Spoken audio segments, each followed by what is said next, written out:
Bismillahirrahmanirrahim. Today lesson is parts of speech.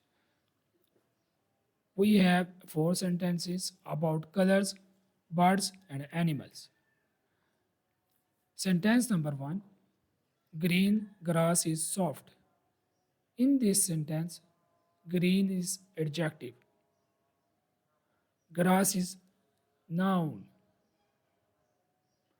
Is verb and soft is adjective.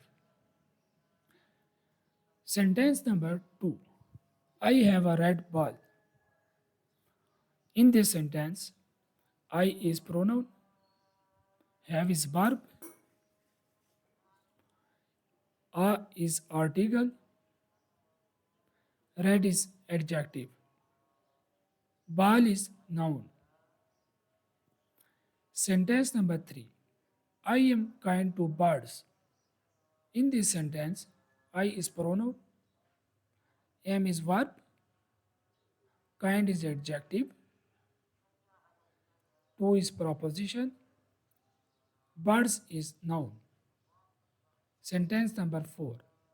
A farm cow gives milk. In this sentence, a is article, farm is noun, used as adjective. Cow is noun, gives is verb, and milk is noun.